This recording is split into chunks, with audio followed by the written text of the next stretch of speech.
If your pump hurts, your flange size is probably wrong. And yes, using the wrong flange is like wearing shoes that don't fit.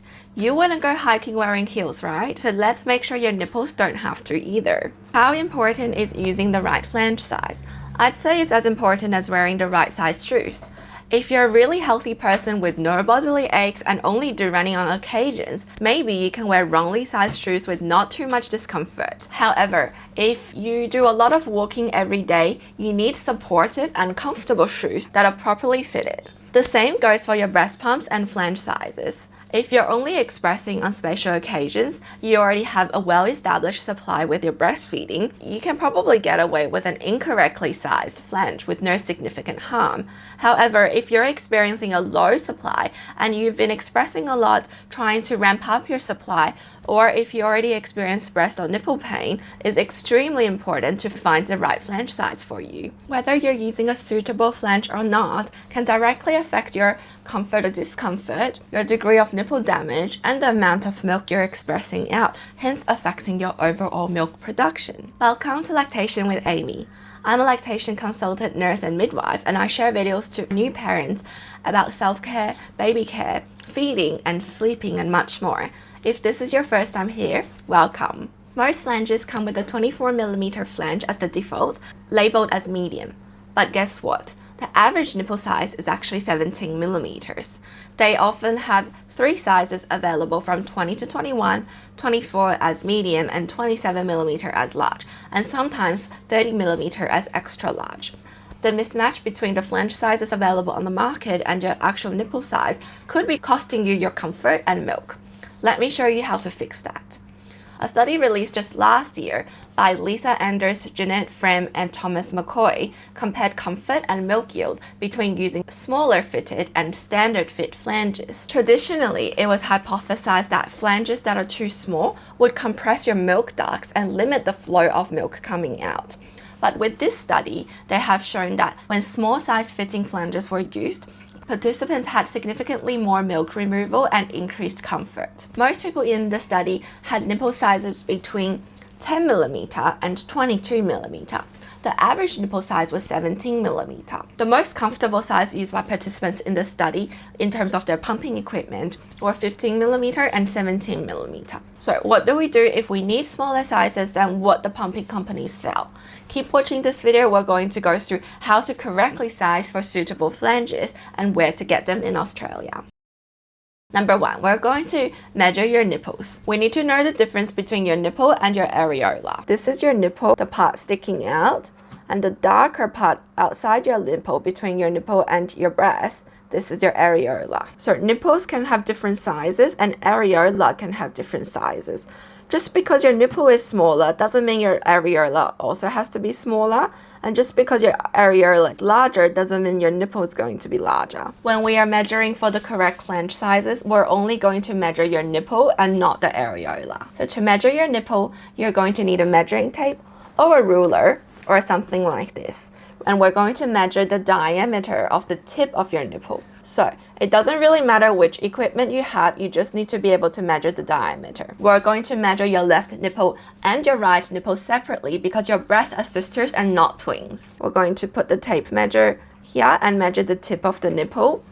And this nipple is only 5mm. So once you have the measurement of your nipple, you're going to add 0 to 4mm to the size of your nipple to find a suitable flange size. If this nipple measures to be 5mm in diameter, the suitable flange size for this nipple is probably going to be between 5 to 9mm. We're also going to measure this nipple here. The tip of this nipple is around 9mm.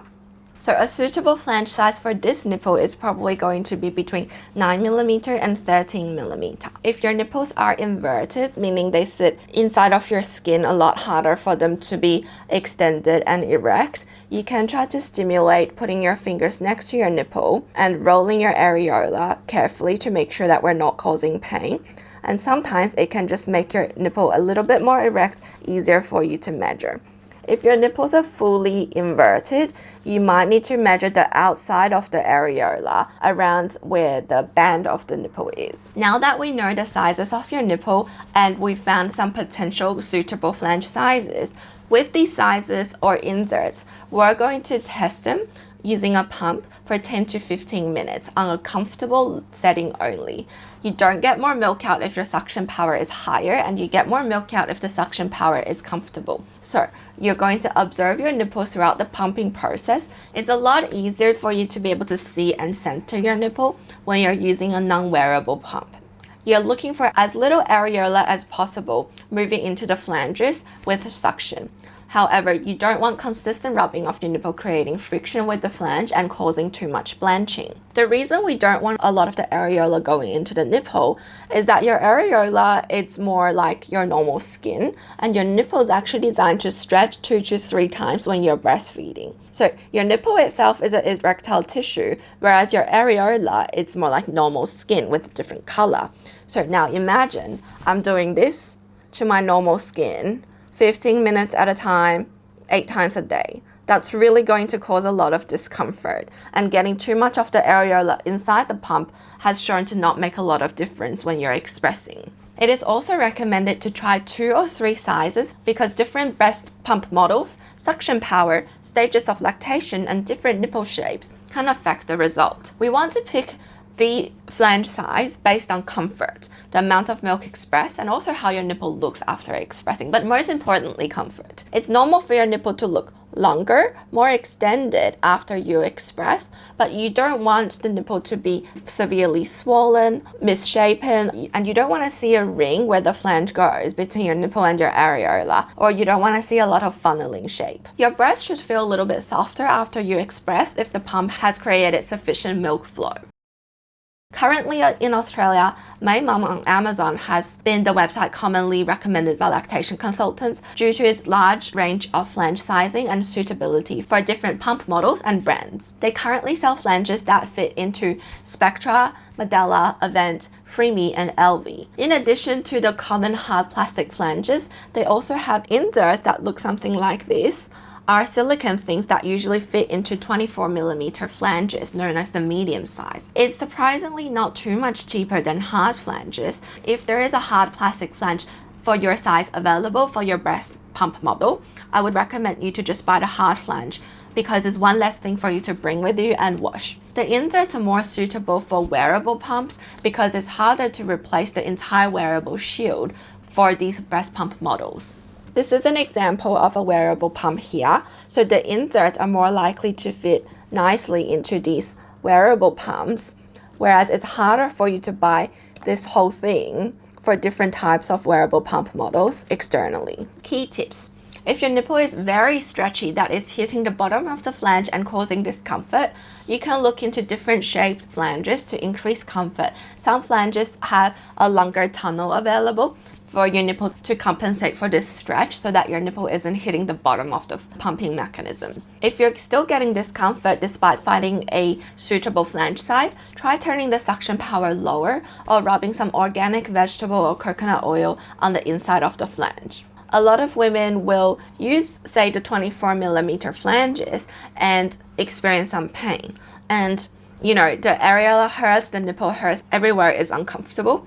And to compensate for that pain, they would go up a size and, for example, use the 27mm.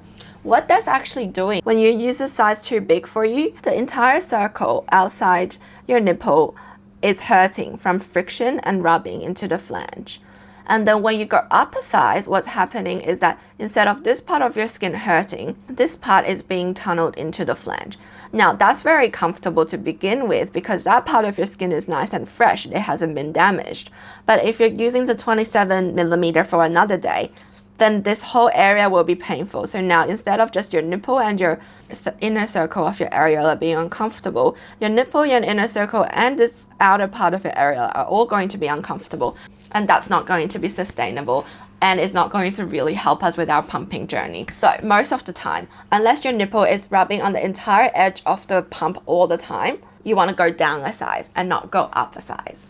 In summary, using the right flange size is crucial for comfort and effective pumping experience. Just like finding the right pair of shoes for the comfort of your feet and your entire body, You want to find a suitable flange size for you because it can also impact your supply and your overall comfort. Remember to measure your nipples carefully and don't hesitate to try different sizes until you find the most comfortable fit. Thank you for joining me today. In my next video, we're going to go pump shopping together. If you have been thinking about buying a pump and there's a lot of different options on the market, you don't know where to start, you don't know what kind of pump suits you, we're going to go through all of that together. If you found this information helpful, please like and subscribe for more tips on breastfeeding and expressing. If you have any questions or experiences to share, leave a comment down below. Until next time, take care of yourself and your baby. You've got this.